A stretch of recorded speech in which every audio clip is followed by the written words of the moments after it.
So, hi everyone, welcome to our Big Unlock podcast. My name is Ritu M. Oberoi, and I'm the co-host of the podcast along with Rohit.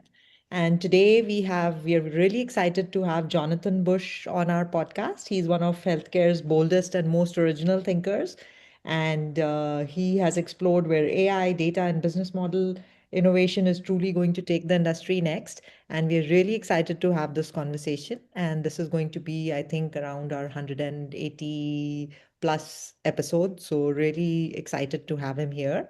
And a warm welcome to all our listeners. Rohit and Jonathan will give their introductions and then we'll get right into it. Thank you for listening today. Thank you, Ritu. I'm Rohit Mahajan. I'm the CEO of Big Rio and the co-host of the Big Unlock podcast. Really honored, Jonathan, to have you on the podcast with us today. There's a lot of learning to be done here in the interaction with you. So, with that, I will pass on over to you for your introduction. Well, thank you, R squared, both of you, for having me on. I'm a little insecure that you are able to do 183 episodes with no me. I'm feeling irrelevant, as one does. Life moves on without you after a while. I'm a one-hit wonder, although maybe now two hits. We'll see. We've obviously I started with my buddy Todd, Athena Health, almost 30 years ago. And Todd left elegantly with a big party 20 years ago, and I got booted 6 years ago. And then started a new company, Zeus Health, which I think is the next logical iteration of what medical records technology needs to be: a longitudinal, always-on, common patient record for every American. And that's doing very well now, with about just almost 10 million Americans on it, working our way to a living, breathing graph of the whole American record. And that's it. Oh, and I'm a candidate for governor of Maine. I'm going to try to be a politician as well. So if you want to ask me about why you're not allowed to hunt on Sundays, I will go into that as well. I will definitely ask you that question, Jonathan. All right. I'm ready with my answer. That. Yeah, absolutely. But tell us a little bit, Jonathan, about your how did you get started in healthcare? Like, what attracted you? Athena Health. You said you were early on. You were the pioneers, I think, at that I was time. I was one of those Bushes, all of these noblesse oblige people who had good business careers and gotten into public service. And I was the youngest of that generation of cousins, or there was a few of us that were sort of left behind the main crowd, now in their 70s. We're still down here in our 50s. But do well by doing good was a mantra from my grandmother, and we all followed it. And nobody in the family seemed to be in healthcare. I had one great uncle who had been a physician, but he got polio and couldn't practice. So I thought, look, I could be the best healthcare person in the Bush family, because I would be the only healthcare person in the Bush family. And that got me interested. I drove an ambulance. I thought about medical school. And I finally got into the idea of entrepreneurship in healthcare. It seemed like it was a very sclerotic industry, moved slowly, changed slowly, for good reasons and bad reasons. And that, there should be more entrepreneurship in healthcare. So we started Athena.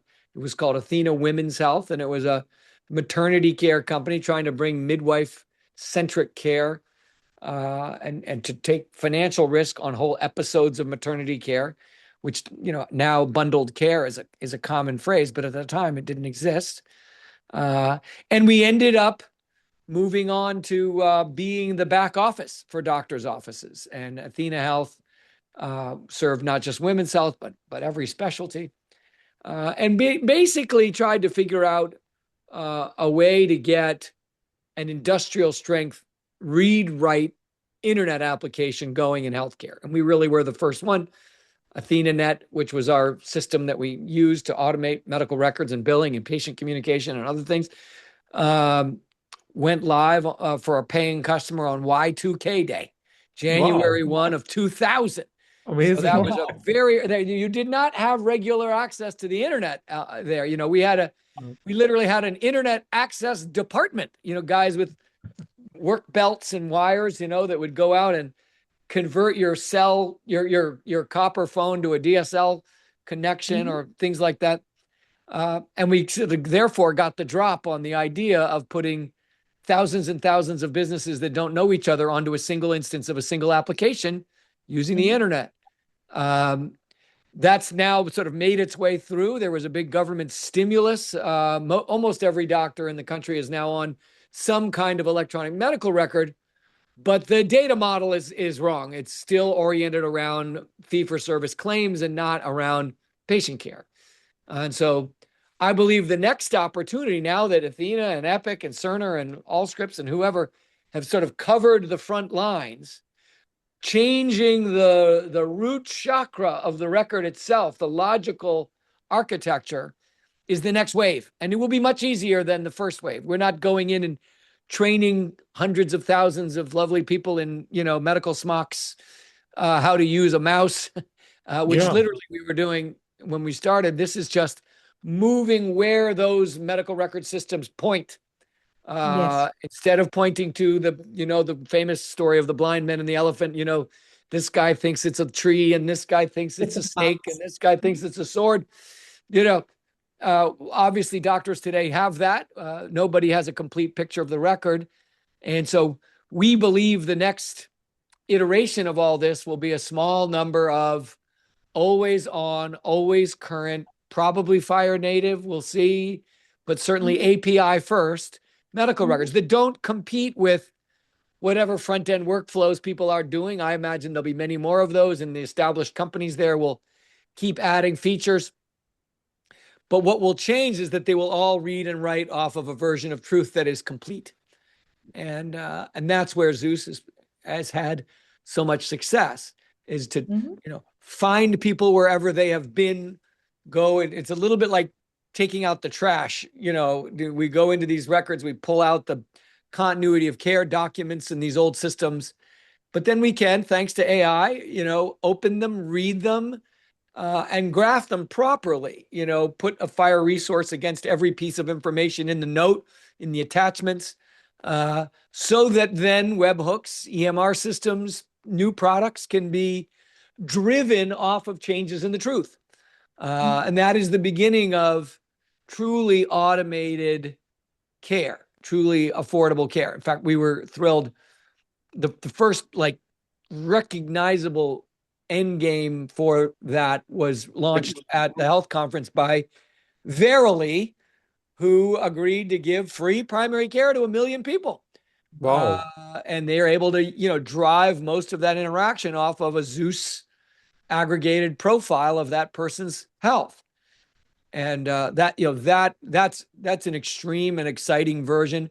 Most of where care is somebody's focusing exclusively on diabetes management, and they're a focus factory, and all of the texting back and forth, little by little, can be automated and made more intimate, and connecting to rings and scales and toilets so that you can monitor someone more continuously for these chronic diseases.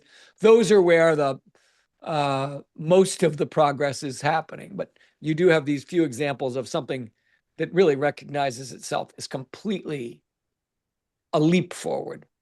So how did very curious, Jonathan, this is amazing that you have, now 10 million patients you mentioned on the platform, and you are able to build such a longitudinal view of the patient record, which is complete.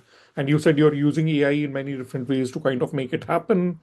So tell us a little bit more about how this interoperability works, because we know that all these systems are siloed and disparate. And how do you bring it all together, and how do you have the single source of truth? I thought it might have something to do with not cryptocurrency, but blockchain, technology. Well, But it certainly, I think that the word interoperability seems to be it sounds like a regulation. It sounds like something from another era.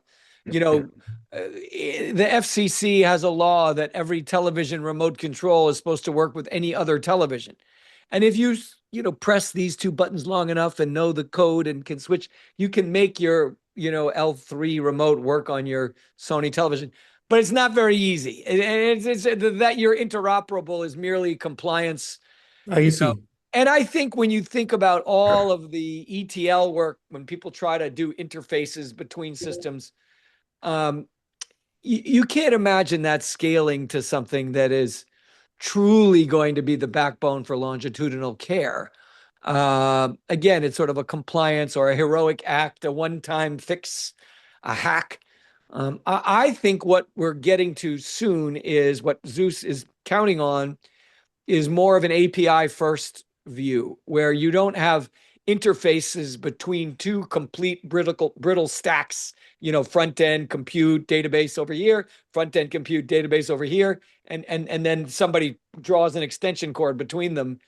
Instead, what you end up with is many front ends reading and writing on a very small number of back ends who maybe then exchange with each other. Visa and MasterCard and banks, will exchange. You'll have many different kinds of bank machines and many different kinds of mobile phone banking apps and Venmos and whatever. And then a small number of platforms that are interchanging in the background. And I believe what's happening in healthcare right now is there are enough novel new front ends going on, digital first companies from COVID, given a shot in the arm by COVID and all the government money that poured out around COVID and the change in the monetary supply that happened around COVID. And so now you've got a job to do that requires not just interoperability for compliance sake, but true industrial strength at scale interoperation, the verb. And that's where Zeus has really started to soar, is when you really want to interoperate as core to your business model, not as a performance art so that the government isn't mad at you. Then you get into where Zeus lives. Sure. So to that point, I'll ask one more question, and then Ritu, I'll like you to chime in as well. I'm very curious how this fits in the landscape, Jonathan. Can you tell us, like, vis-a-vis the EMR systems or the new technologies that are coming in, where does Zeus fit in? Who's the customer? Yeah. Yeah, how does it get Right. implemented? So A little bit Zeus's insight customer, will be very curious. Zeus's customer, I mean, really, name me a provider that wouldn't like to see the whole picture of their patient, right? Exactly. I mean, every single urgent care specialist, every referral, every patient intake in America starts with a freaking clipboard like it's 1975, So really everybody needs, but who makes money every day needs to really know the whole truth all the time. It's people who are in serious accountable care contracts. So a virtual first company that says, listen, my entire fees are at risk. If you let me monitor these people with this disease and be their wraparound care, I guarantee you that they will be savings that exceed what you pay me. Now, okay, game on. Let's do it. Well, first of all, you need to know what happens to these people so that you can live up to that guarantee. But also you need to follow these people much more closely than the traditional American doctor who's sort of like, I'm a doctor. If you need me, you beat a path to my door. And in fact, you probably thank me for fitting you in, as opposed to if I'm at risk for your hospitalization, I'm beating a path to your door. And then I really need to know what's going on with you. If you stop taking your meds, if you take a different med, if you see a specialist that I didn't know about, if you start going to the emergency room, and I didn't know why, that's an actionable, urgent moment for somebody who's in a real accountable care contract. Now, I say real because you can call yourself in accountable care, do risk adjustment, try to close some of the NCQA quality measures and just increase your revenue, but not really play the managing of care game. I believe that arbitrage is almost over. I think you still have to do risk adjustment and quality measures, but you can't just make a ton of money doing nothing but that. that's been played out. You need to actually engage in managing care, and that's when Zeus comes in. Yeah, and managing care, I would suppose, Jonathan, would be very high touch. So how do you manage a high touch, or how is it not? I mean, I'm just Zeus isn't high touch at all. Zeus is invisible to most people. It's intel inside, call it. I mean, yeah, what I think most of the early players, the early winners in longitudinal care, have focused in on going at risk for somebody who's got a chronic disease. And the behavioral determinants of their health drive the cost more than any one drug or surgery or, fix. And so being able to stay in touch and titrate and engage in the emotional, physical, clinical, pharmaceutical treatment of that person is important. That's very high touch, probably too high touch to justify a doctor's time full time. But maybe there's a mid-level, maybe there's a care guide, maybe there's a bot that can engage in very close-in, intimate monitoring and support and still deliver the experience as if you had your own private doctor following you around all day long. And there are great companies that have emerged out of this basic idea. I just finished my physical therapy on Sword, and another time I did Vori. My AI, I have a physical therapist up there. I've met her, somewhere in the cloud. She's assigning the agents on what to do. But then an AI agent is encouraging me, no, bend your back, straighten your neck, move your feet apart. That kind of coaching, would cost 100, 200 a session. And now it's just it's a freaking iPad on your kitchen table. That basic concept is available in, it's certainly primary care, certainly chronic disease, certainly rehab, much of the musculoskeletal world. There's enormous arbitrage in always on longitudinal care, and there is no platform, there is no industrial backbone for that care. interesting. Zeus. Interesting. Yeah, that's cool. And there was no until we came along. Let's put it that way. Of course. And Jonathan, any insights on how the name came about? Yeah, Athena, who's your daddy? Yeah. Zeus, Athena was the goddess who brought, supposedly the Greeks were able to build Athens because they didn't have to be tribal and wander through the desert anymore. They had bridles and spears and a hoe and all of these technologies that Athena gave them to be able to stay still and still survive. And of course, Athena's father was Zeus. And so our thought is, as I said earlier, all of these medical records, Athena and more, will migrate over time to a single, complete, multi-EMR version, a version of truth that is a better source. Did you buy iTunes when they first came out, when Steve Jobs, you'd buy a song and then another song, Yep. and all of a sudden your friend has Spotify, which has all the songs ever sung by every artist. And you're here paying 50 cents and 50 cents. I still have 200 iTunes, Yeah. So do I never use them because I have Spotify with everything. And I think, Exactly. every doctor has some records that they've collected over time in their EMR on their patients. But Cool. it's just a small piece of the truth of the patient. And if the other side of their screen has the whole story over time, Yeah, maybe they move over. absolutely. Absolutely. Ritu? Yeah, Jonathan, whatever you've said so far really resonates because I have, two elderly in-laws in our family, and whenever they go for a patient visit, they carry these bags full of with their records. Yeah. records. And when they reach the doctor's office, the doctor, starts looking at them, and by the first file, he's already given up, and he's like, I can't look through any of this. So he just makes them repeat all the tests, and There that's you like go. sad because it's like, There you go. why are you doing this? Why, if somebody could see everything in one spot. So when I was reading up on Zeus, the thing which struck me the most was that it automatically updates itself with the latest information. And that That's would right. be so wonderful that the Yeah. doctor gets to see the latest, and sees like a complete picture. So I think it's amazing work that you're doing. And I Thank just you. want to say that to Thank you, you. Ritu. Yeah, no, Yeah. it's been a lot of fun. It's what was missing, obviously. Athena was able to federate insurance information. So, when you scan your insurance card into AthenaNet, there's one single list of all the insurance cards, regardless of which practice scanned them. And so all of the rule, if one doctor gets a claim denied by a certain payer for a certain reason, Athena will build a rule into the rules, and then no doctor gets that denial ever again. There's a network effect. There is no such network effect on the core clinical record. There is no avoided second blood test in your example of your in-laws. And so it seems to me a similar architecture, a similar network effect is needed now.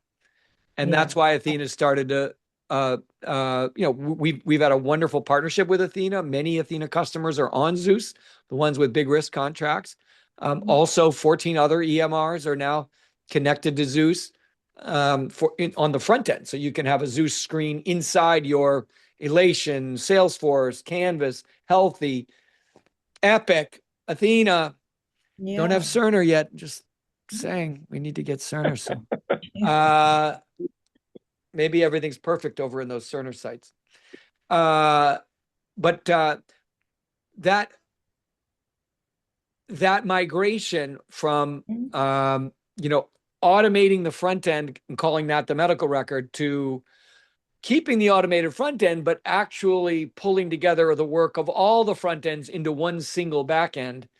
That's where we are right now in the evolution of healthcare delivery, I think.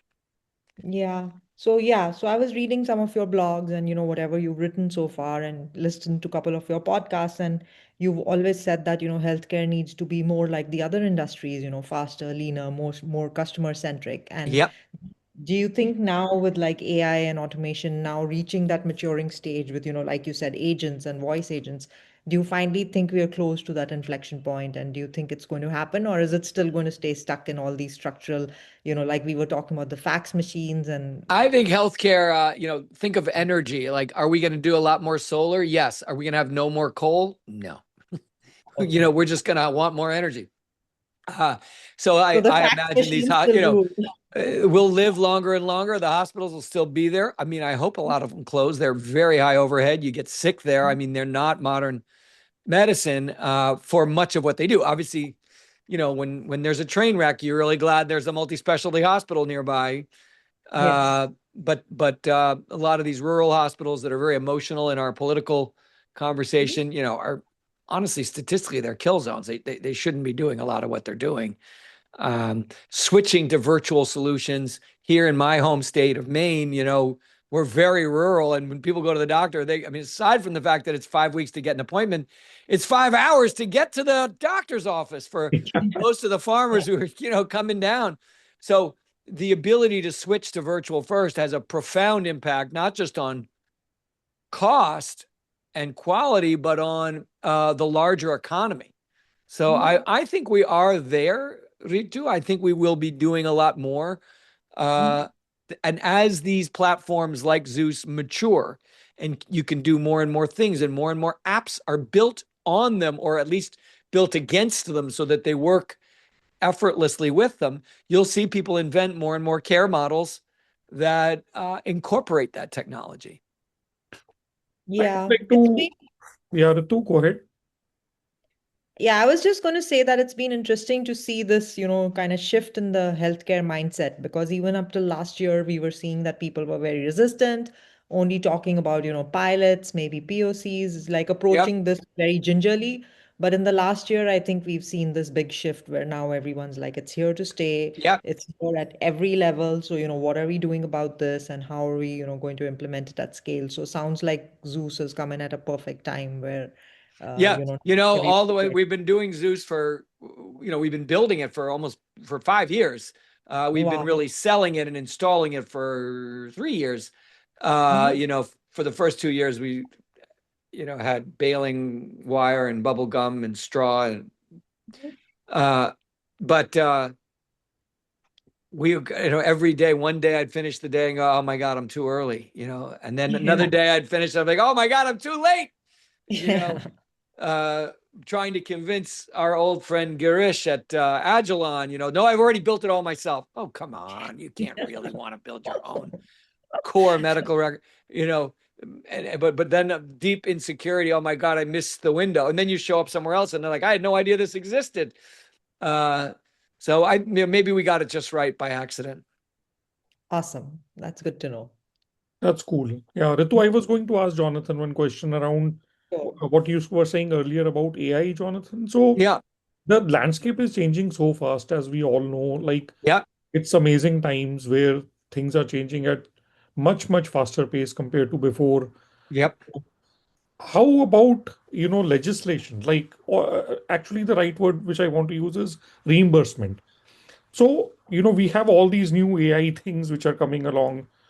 How is reimbursement going to keep up? Because in the healthcare system, if AI is not going to be reimbursed, then a question actually rhetorically back to you is that will the adoption be slow? Obviously, when you have a highly regulated safety net related industry, things are too slow. The nice thing about AI, like a lot of the stuff that Athena Health did back in the day, like we didn't have AI at the time, but we had a lot of machine learning effort, is once you establish a manual process that fits inside of the regulatory framework, the opportunity to assign an agent chunks of that work on the inside without changing what you promise to be or do on the outside gives you a lot of flexibility to move quickly. So if you see the AI use cases in healthcare, it's, hey, I'll do your coding for you. I'll read your records looking for risk adjustment opportunities. I'll do something that you had already given to someone else, but now I'll be my agent, my artificially intelligent agent will be the someone else. Better We have customers like Firefly Health will you get a health plan, and with your health plan comes an online dedicated direct primary care doctor. And once you meet your doctor, you get handed to a nurse practitioner, and then most of your traffic is with that nurse practitioner's guide. And after a while, the guide's answers are coming from an agent that knows what to say, so it doesn't waste the guide's time. And, all of a sudden you're getting real time, always on primary care, but most of it from an AI, even though there's a doctor sitting there behind it all who's accountable and, to whom escalations will go. I think that's a model that allows for a lot of flexibility and innovation using AI without bumping into the air brakes that are the regulatory reimbursement regime. Got it. Yeah, actually, that leads right into the next question, Jonathan, which is that, the more we're talking about this digitization and the more data driven, and we're putting everything into using AI and machine learning. Do you, how do you think the human touch comes back? Like, does it get more and more distant? Does it get more eroded, or does it actually help with, the doctor's time if he has everything in one place and he's able to look at everything Right. and get I mean, 360? that was a loaded question.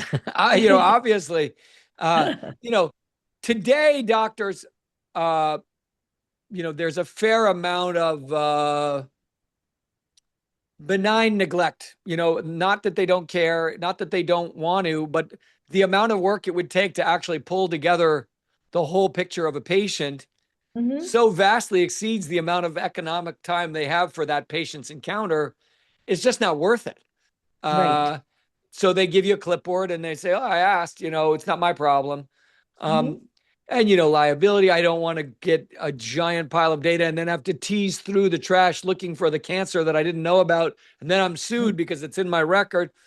So there's been a lot of innovation to, when you, and by the way, it looks like a microcosm of all of society. I mean, think about it. What is AI? It's just an engine that summarizes the internet, right? It's read everything on the internet and it says, this is what I'm, and it says, hold on, I've already read and modeled everything. Let me cook it down to likely what you want to see. Well, Yeah. what does Zeus do? It goes and pulls together a complete, if you pull a record together first time, one of your in-laws gets on Zeus, there's going to be 2,000 fire resources from all these blood tests, and some of them matter and some of them don't, and some of them are related to this disease and some are related to a disease that's completely not a problem anymore. So the big deal of life on a common medical record is the lenses that sit on top, Exactly. the summarizers. Exactly. Is that a webhook engine that's looking for specific events to drive a follow-up? Is that a summarization lens? Is that an agentic AI kind of experience where, a third-year resident type briefing is given, and the resident briefing sounds different if, the record could be the same, but the briefing given to an oncologist is completely different from the briefing given to an orthopedist on the same patient. It's just the parts of the chart that are important to each are different. Totally different. So yes. the engine to summarize becomes as important. The enrichment and summarization is as important as the data aggregation itself. In fact, nobody wants the aggregated data if no one's going to summarize it for them reliably. And by the way, these agentic AI companies, to spend 3 weeks doing an ETL project to integrate your, artificial intelligent, scribe, which can only look at whatever else has been written by that doctor about that patient. It's nice, but what if the scribe actually didn't need 3 weeks of ETL to go live? And what if the scribe was actually looking at and writing against the entire chart? Did you know this person had a cancer diagnosis from last year? Do you want to ask about it? Here's the lab result I found. Bring that forward in the summarization. That's a mode of operating that is possible today when you include that summarization as part of the common patient record. Yeah, that would really unlock the power of. Yes, a big unlock is what that would be. Yeah, big unlock. Like our podcast. You got it. Yeah. So with Right. that, Jonathan, tell us about the no hunting on Sunday. No hunting on Sunday. The good news about Maine is we have a strong Native American tradition of land use. So even though, we're the private property regime in the United States, almost all of the land in northern Maine is unposted, meaning anybody can go on it. And that includes hunt on it. And we have 6 million acres of working forest land, and we have big preserves, and, wealthy families own huge estates and they don't post their land, meaning anybody can walk on it. Some of those families are scared to death that a hunter is going to shoot them by accident. Oh. And so they say, look, as long as you don't come on Sundays, I won't post my land. But there's a lot of big landowners who say, if you start hunting on Sundays, I'm not letting you hunt any days, because then I'll have no days that are safe for me. And so all the hunters who really, most hunters, they get 2 days a week they can hunt, right? They can't leave work all day to hunt. And so half of them, they can only do Saturday. And they love, Mainers love to hunt. And we need it because we otherwise get explosions of diseased deer and moose. But anyway, it's always a delicate walk, the common communal land use versus the freedom to hunt on your whole weekend. And Maine's a beautiful state. It's purple. People call back. Yep. Even if they don't like each other, they still call back because the winters are long and lonely and you need everybody to call back. So I'm not sure what happens to it's been there for a long time. I keep wondering, maybe there could be a coalition of the willing, anybody not mind 2 days, we'll create a special category. But right now we're happy with the 1 day. That's cool. And tell us a bit about, you mentioned, Jonathan, early in the podcast about your running for governor. Yeah. Tell us a little bit. Well, I've had a great experience with the American Dream. Started a company in my basement, went all the way to 6,500 people, 1,000 of them here in Maine. And it occurred to me that as we watch the economy, concentrate into a small number of stocks and these debts pile up, and this kind of, what's the right word? Angerizing of the middle class of a lot of countries, not just ours, that those of us who know how the American dream works should spend some time making sure it works for others as well as ourselves. And so, I've made a little money. I've had a lot of kids. I've been in the Army. I've had all the adventures. I've had my own airplane. I've done everything Awesome. that I want to do. So maybe it's time to shut up and help other people do what they want to do. Very cool. Very cool. So when will it be? Like when is it The coming? election is in 1 year from now. Okay. Okay. Less than that. I see. Only 11 and a half months from this moment. Great. Great. Awesome. So nice to chat with you, Jonathan. Anything that you would like No, to I'm, share I'm further with thrilled the to audience? finally get my big moment on the big unlock. You guys have had Yes. an incredible run building a brand. I saw Chris was on your last episode. He's phenomenal. Island dweller. He comes to Maine in the summer. Cool. So we got to get him to move the rest of his business to Maine, hopefully when I'm governor. But we watch from a distance and love your podcast at Zeus Health, and we're thrilled that we got included on it today. Thank you so Jonathan. much, Really Jonathan. appreciate it. Yeah. Take care, you guys.